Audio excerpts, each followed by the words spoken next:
आज प्रातःकाल प्रयागराज पुलिस को ये सूचना मिली थी कि एक गैंग गंगापार क्षेत्र में देखा गया है जो चोरी, हत्या, लूट आदि की घटनाएं करता था।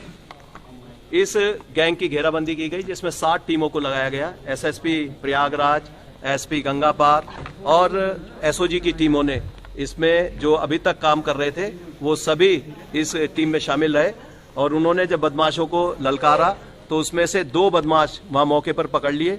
3 बदमाश फायरिंग करते हुए पुलिस के ऊपर भाग रहे थे जिनको पुलिस ने दौड़ाकर पकड़ा और उसमें आत्मरक्षा फायरिंग में 3 लोगों को गोली लगी जिन्हें अभी अस्पताल एसआरएन में पहुंचाया गया है।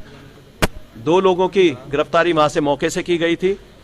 उसके बाद इनसे जो पूछताछ की गई तो इन्होंने 2 घटनाओं का खुलासा किया जिसमें खेवराजपुर में अभी थाना थरवई क्षेत्र में घटना और इससे पहले गौरी में जो घटना हुई थी उसके बारे में इन्होंने बताया कि ये लूट करने के उद्देश्य से वहां की थी और साथ ही वहां महिलाओं के साथ दुराचार भी किया था। इनसे जो असलाह बरामद हुआ है उसमें 315 बोर के तमंचे हैं और इसमें पेचकस, साथ ही बांका और भी जो औजार ये इस्तेमाल करते थे उनकी बरामदगी की गई है। इनसे पूछताछ के आधार पर ये अन्य घटनाओं से भी कनेक्टेड हो सकते हैं।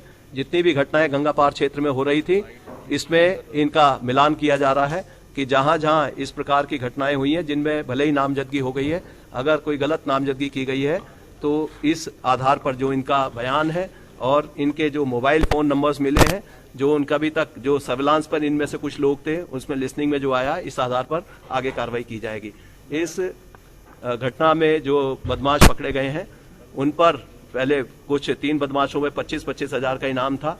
आज 3 अन्य बदमाशों पर इन पर 25-25 हजार के इनाम घोषित किए गए हैं और साथ ही जो पूर्व में जो घटनाएं कारित की गई हैं उनमें भी हम इनका इन्वॉल्वमेंट देख रहे हैं।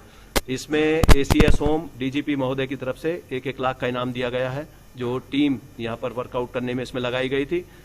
मेरी ओर से भी इसमें 1 लाख रुपए का और आईजी रेंज की तरफ से 50 हजार का इनाम इसमें इस संयुक्त टीम को दिया जा रहा है जिसमें एसपी गंगापार और उनकी एसओजी की टीम, जो इंस्पेक्टर हमारे स्वाट टीम के हैं और जितने भी हमारे कर्मचारी हैं वो सब इस घटना के खुलासे के लिए बधाई के पात्र हैं। इसमें महिलाएं का 2 महिलाओं का नाम आया हुआ है जिसमें एक संगीता का नाम आया है। संगीता पूर्व में बिहार क्षेत्र की रहने वाली थी और वो शादी करके एक पटेल परिवार में रानीगंज क्षेत्र जो प्रतापगढ़ में है वहां आ गई। रानीगंज में भी इस तरह की घटनाएं हुई हैं जिससे इनका कनेक्शन हो सकता है। उसके बाद उसको वहां पर एक पुत्र पैदा हुआ मोनू और इसी बीच उसकी बात अब दूसरी जगह हो गई। उसने अन्य शादी कर ली जो फाफामऊ क्षेत्र में की दूसरी शादी और वहां से भी उसने एक पुत्र उसका हुआ, इसका एक बेटी हुई जिसका नाम नेहा है। तो ये सब इसमें अभियुक्त हैं, का काम करते हैं।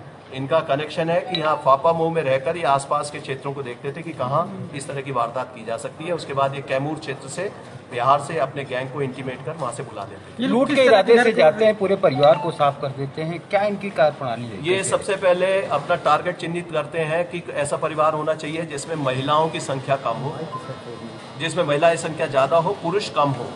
और इसमें क्या इनको लगता है कि महिलाएं कम रजिस्टर करेंगी।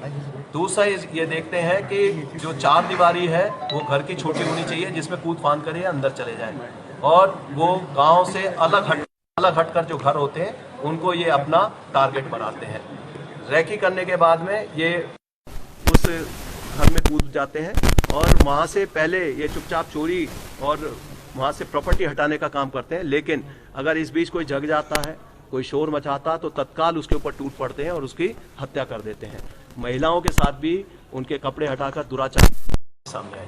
अच्छा, ये लोग किस तरह के घर को सिलेक्ट करते थे रेकी के दौरान? ये घर इस प्रकार का देखते हैं कि जो मेन कॉलोनी या गांव से थोड़ा दूर हटकर हो, अकेला घर हो, जिसमें कोई पेड़ लगाया गया हो, उसके आसपास की जो 4 दीवारी है वो ऐसी होनी चाहिए जिसमें आसानी से अंदर जाया जा सकता हो और जहां से रास्ता ऐसा होना चाहिए कि जो रेलवे स्टेशन या सड़क के बिल्कुल नजदीक हो, जहां से ये इजीली वहां से निकल जाए। ठीक।